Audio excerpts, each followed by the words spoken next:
We have a ton of major wrestling news stories in this video, so as always, the timestamps are down below. We're going to kick things off talking about Bobby Lashley and Lio Rush, because I think there might actually be something there. Now, if you guys don't remember, Lio Rush left WWE, then went to AEW, and then he left AEW, then he came back to AEW. It was a really crazy thing. He retired, didn't retire. Obviously, he was going through a lot of stuff, and now Lio Rush is posting on Instagram some clips of him from WWE NXT back when he was the former Cruiserweight champion. Now, I got to admit, Lio Rush back in WWE isn't necessarily something that intrigues me just yet, but of course, with Triple H taking over creative, there's a lot of different things I would do if Lio Rush were to, in fact, come back. The number one thing I would suggest is reforming the Hurt Business, and yes, I would use Lio Rush as the mouthpiece. Now, right now, MVP is stuck with Omos, and Bobby Lashley kind of hinted at the Hurt Business coming back now that there's a new creative regime. What if WWE decided to bring in Lio Rush as the mouthpiece for Shelton Benjamin, Cedric Alexander, and Bobby Lashley? Reform the Hurt Business, bring in Lio Rush as the mouthpiece. This is something I would totally accept. However, Lio Rush just being another wrestler in WWE's main roster is not something that intrigues me, especially because there's no Cruiserweight Championship, and I'm just being completely honest there. But with that being said, I'm open to the idea. Nikita Lyons and Zoe Stark were announced for WWE's Women's Tag Title Tournament on WWE Raw, and the bracket came out, and they will be making their main roster debut, and this is actually kind of intriguing. This is a random tag team thrown together, which obviously makes sense because WWE doesn't have too many tag teams in the women's division, but I think this is actually a really good thing for WWE to see what they can do with talent that are part of NXT 2.0 without officially calling up to the main roster. Now, the belief is that WWE is set to call up more people from NXT 2.0, people that they feel are more refined and more ready for that main television, 3-hour block on Mondays, 2 hours on Friday. Zoe Stark and Nikita Lyons should be really interesting. We'll see how the crowd reacts.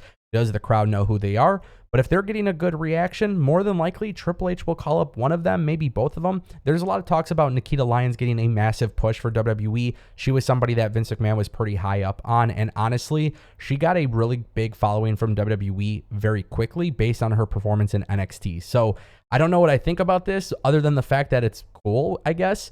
But I do want to see more tag teams in the women's division and tag teams that aren't necessarily thrown together. You got to build chemistry, kind of build the entire presentation and everything like that. I think once they do that, it could be a really good thing.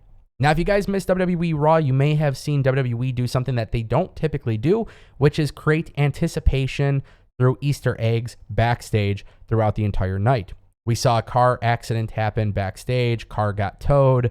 Next thing you know, Dexter Lumis shows up through the crowd at the barricade when AJ Styles defeated The Miz. By the way, The Miz versus AJ Styles was a hell of a main event. Ciampa getting involved. A lot of great things WWE decided to do here. Putting the attention and focus on AJ, Miz, and Ciampa is really working wonders for these guys. The crowd loves it. But what was really interesting is Dexter Lumis actually tried to jump the guardrail, the rail and the barricade. And guess what? He got arrested. WWE was very subtly making, teases that something could be happening. It finally happened. I just thought it was a really great way to execute this. Now, guys, if you don't follow this channel, if you don't subscribe, 7 days ago, I actually uploaded a video on this channel telling you guys that Dexter Lumis was going to return. And it just turned out that Dexter Lumis did. With WWE ending WWE Raw, with Dexter Lumis returning, and then, of course, Karrion Kross ending SmackDown, I feel like WWE is kind of building some momentum that makes it can't miss. Kind of strange, but with Triple H in charge, I'm actually excited to see what they do next.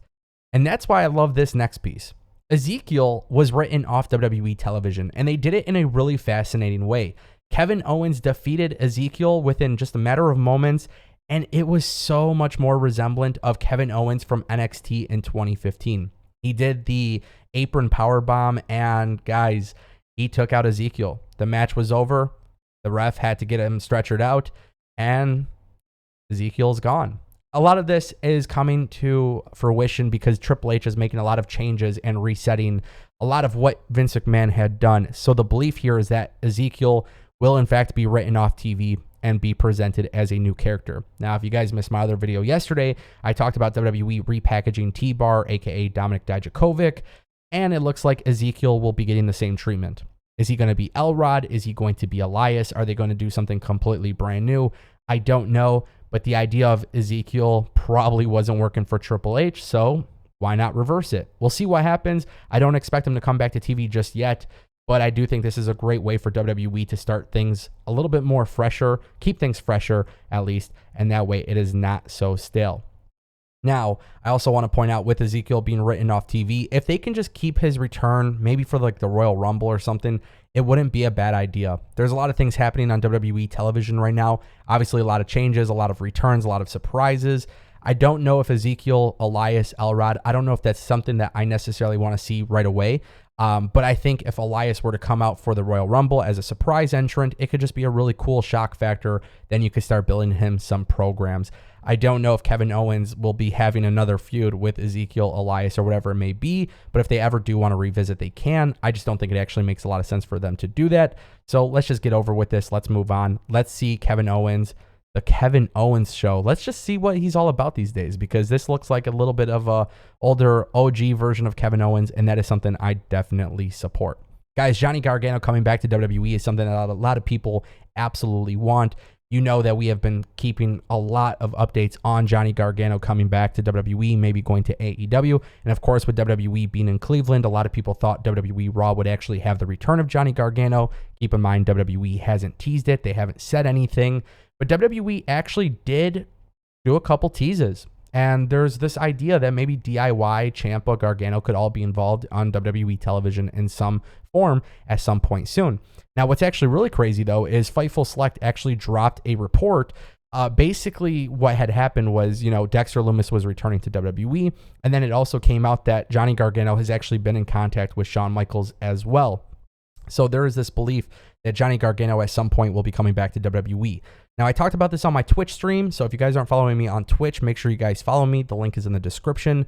But one of the biggest things I want you guys to know when it comes to Johnny Gargano and coming back to WWE, whether it's Raw or SmackDown, you don't waste a big return like that just to save, a baby face or something like that to end the show. The way that they handled Dexter Lumis's debut was perfect. A lot of people didn't know exactly who he was. They built anticipation throughout the night, and then it just kind of happened. It left you on a cliffhanger, and now people want more. Johnny Gargano deserves a really massive spot when he makes his return. Full entrance, full presentation, 100% dialed up. And you don't necessarily do that to close out Raw or a post-match segment. I think there's something that needs to be really special to happen for Johnny Gargano, and the idea that he's actually in communication with WWE is a really good thing, and the idea of him coming back, I pretty much think, I would say at this point, it's going to happen, but how they do it will be very important, because again, you want to make sure that the audience is all about it. Let me know what you guys think in the comment section down below, and I'll see you next time.